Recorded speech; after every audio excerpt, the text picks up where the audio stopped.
সেইটোৰ ওপৰতে বিশ্বাস কৰিবলৈ বাধ্য হৈছিল কিবাটো নহয়। আপুনিতো লগ পাইছে, লগ পোৱাৰ সময়তো আমাৰ লগত তেনেকুৱাকৈ নকৰে। মই কম সময় লগ পাওঁ যাওঁ, কাৰণ মই লাইভ শ্ব'বিলাকৰ লগত থাকি জড়িত থাকোঁ। আৰু মই ইমান মানুহখিনি, ইমান হাজাৰ হাজাৰ লাখ লাখ মানুহ আপোনালোকৰ সকলোবিলাক থাকেই। চ' মই সেইখিনিক কণ্ট্ৰল কৰি মানে চিন্তাটো সময় কথা শুনি সেই মুহূৰ্তত মোৰ সেইবিলাক কোনো নাথাকে। তাৰপিছতো আমি শ্ব' কৰি পেলাই গুচি আহোঁ ভাগে মানে ইমান বেছি কথা নহয়, মোৰ লগত টেকনিকেল কথাহে কথা তেনেকুৱা ধৰণৰে কথা পাতি। আৰু এইবিলাক যে ঘটনা হৈছে এইবিলাক আপোনালোকৰ পৰাহে গম পাইছোঁ, সঁচা কথা পাইছোঁ। কিমানবিলাক মিডিয়া ফুটেজ পাইছোঁ কিমানবিলাক, কাৰণ এইকেইদিন ফেচবুক বা পাতি টিভি চিভিত চব অসমৰ ৰাইজে যেনেকৈ চাই আছে।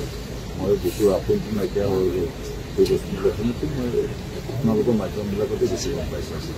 জুবিন গাৰ্গৰ লাখ লাখ মানে টকা আচলতে সিদ্ধাৰ্থ শৰ্মাই লেনদেন কৰে বুলি কৈছে, হিচাপ দিয়ে নিদিয়ে কথা গম পায়। জুবিন গাৰ্গৰ আচলতে কিমান টকা আছে কিমান নাই সেই বিষয়ে মই একদম বুকুৰ মানুহ। মই এতিয়াও সহজ হ'ব পৰা নাই।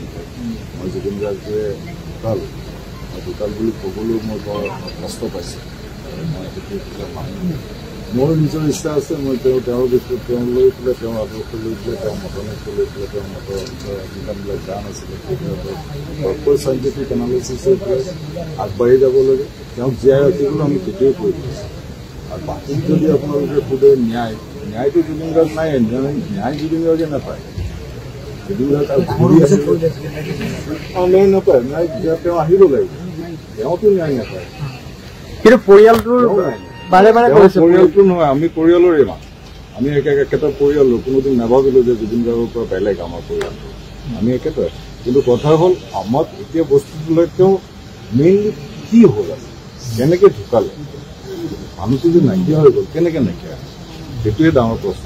যিমানবিলাক যদি এইটো কনস্পিৰেচি আগৰ পৰা কৰি আছিলে সেইটোতো তেওঁলোকে ভোগ কৰিবই লাগিব। আৰু যদি আগৰ পৰা কৰি আছিলে তেতিয়াহ'লে বাকীখিনি ভিডিঅ'জ কিয় দিয়া, যাৰ হাততে আছে সেইখিনি কিয় তেওঁ ওলাই আহক, তেওঁ আহি আমাক গম পোৱাই দিয়ক। আমি সেইটোহে বিচাৰি আছোঁ। দাদা, প্ৰবাসী অসমীয়াও এতিয়ালৈকে উপস্থিত হোৱা নাই, সহযোগিতাটো কৰিব লাগিছিল, ডেফিনেটলি কৰিব লাগিছিল। আমি সকলোৱে বিচাৰি আছোঁ, কাৰণ তেওঁলোকে লগত আছিলে। আমি যদি কোনোবা লগত থাকিলেহেঁতেন হয়তো এইটো হ'বলৈ নিদিলে। নিজেই জানো চবেই যে তেওঁক পানীলে জুইলে বাথৰুমলৈ গ'লোঁ, দৰ্জাখন লক কৰি যাবলৈ হাক দিছিলোঁ। সেই কথা মোৰ আগত নিজেই বম্বাইত থাকোঁতে নিজৰ ডক্টৰজনী কৈছিল, ইয়াৰ কৰিবলৈ কাৰণে সদায় কৰি আছে। আপোনালোকেও গম পাইছে এইটো সদায় কৰিয়ে আছে। চ' সেইখিনি নামানিলে এইটো আল্টিমেট নেগলিজেঞ্চি বুলি আমি গম পাইছোঁ। শেহতীয়াকৈ জুবিন গাৰ্গে টকাৰ হিচাপ বিচৰাৰ বাবে কেয়াৰ লোৱা বন্ধ কৰিছিল নেকি সিদ্ধাৰ্থ শৰ্মাই? এইটো অভিযোগ কি আছে কৈ আছে সহশিল্পী কেইগৰাকীয়ে। কাৰণ মই বৰকৈ নাজানো, মই মোৰ নিজৰ ষ্টুডিঅ'ত মই অকণমান নিজে কাম কৰি ব্যস্ত থাকোঁ। আৰু মই গান, জুবিন গাৰ্গৰ ভইচ, জুবিন গাৰ্গৰ সত্তা মই আগতেই কৈছোঁ যে মই সেইবিলাক লৈহে বৰ বেছি গৈছোঁ। পইচা পাতি হ'লেতো মোৰে আটাইতকৈ বেছি পইচা হ'লে জুবিন গাৰ্গ আপোনালোকে চিনি পোৱাৰ আগৰ পৰা মই চিনি পাইছোঁ। জুবিন গাৰ্গক 5,000 টকা দিছিলে, 4,000 টকা দিছিলে, সেই পইচা আনি পেলাই আমি দুটাই কান্দি কেনেকৈ মিলাম সেইবিলাক কথা চিন্তা কৰি আছোঁ। আমি এসাঁজ খাই এসাঁজ নাখাই পেলাই আছোঁ। ত' মই বাকী কথা নাজানো, মেনেজাৰে এটা ডেফিনেটলি পাৰ্চেণ্টেজ পাব, তেওঁ ঘৰ বাৰী হ'ব পাৰে, মোৰ এইটো ডাঙৰ কথা নহয়। জুবিন গাৰ্গে যিমানটো পইচা পাব তাৰে এটা পাৰ্চেণ্টেজ মেনেজাৰ যায়। মেনেজাৰৰ দায়িত্ব এইটো যে তেওঁ গোটেইখিনি মেনেজ কৰিব, গাড়ী ঘোঁৰা কেনেকৈ আহিব, শ্ৰম ক'ৰ পৰা আহিব, কিমান কথা তেওঁ কথাটো তেওঁ যদি গৈ পেলাই সেইবিলাক কৰি আছে সেইটো নাজানো। আৰু সেইটো যদি কৰিছে সেইটো গোটেই ছিষ্টেমটোৰ কাৰণেই এটা বেয়া নাম কৰিছে। এতিয়া কোনেও কাকো বিশ্বাস নকৰা হৈছে, কথাবিলাক সেই তেনেকুৱা ধৰণৰ।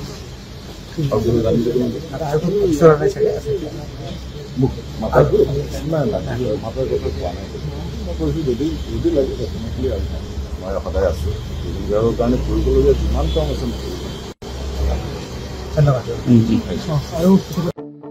আপোনাৰ সপোনৰ ঘৰখন কেনে হ'ব? আপোনাৰ সন্তান আৰু আপোনজনৰ সৈতে কেনেদৰে কটাব আপোনাৰ আজৰি সময়? এই সকলোবোৰ সমস্যাৰ সমাধান লৈ শুভম গ্ৰুপে আপোনাৰ বাবে লৈ আনিছে আপোনাৰ সপোনৰ ঘৰখন।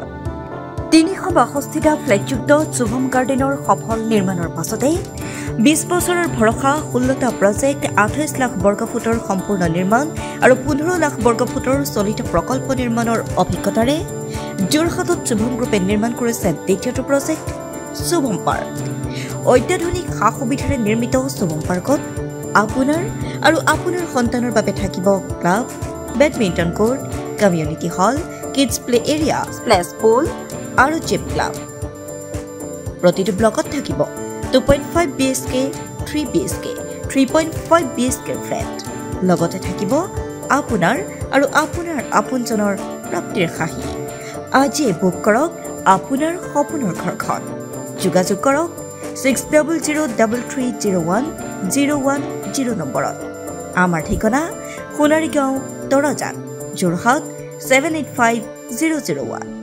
6000ৰো অধিক বাসিন্দাৰ ভৰসা শুভম গ্ৰুপ। যোৰহাটৰ প্ৰথমখন NABH স্বীকৃতিপ্ৰাপ্ত চিকিৎসালয় AJ নাৰ্ছিং হোমত নৱসংযোজন কেটলেব। 96খন বিচনাযুক্ত neurology, nephrology, urology, medicine, OBS and gynaecology, orthopaedics, paediatrics, cardiology প্ৰতিটো বিভাগৰে নিয়মীয়া OPDৰ লগতে ডায়েলিচিছৰ সুবিধাযুক্ত চিকিৎসালয়খনত সংযোজন কৰা হৈছে হৃদৰোগীসকলৰ বাবে অত্যাধুনিক কেটলেব। য'ত মুখ্য চিকিৎসক হিচাপে আছে অভিজ্ঞ কাৰ্ডিঅলজিষ্ট ডক্টৰ গৌতম দাস আৰু তেখেতৰ সহযোগীসকল। ইতিমধ্যে যোৰহাটস্থিত চিকিৎসালয়খনত প্ৰথমবাৰৰ বাবে সম্পন্ন হৈছে এনজিঅ'গ্ৰাফি আৰু এনজিঅ'প্লাষ্টি।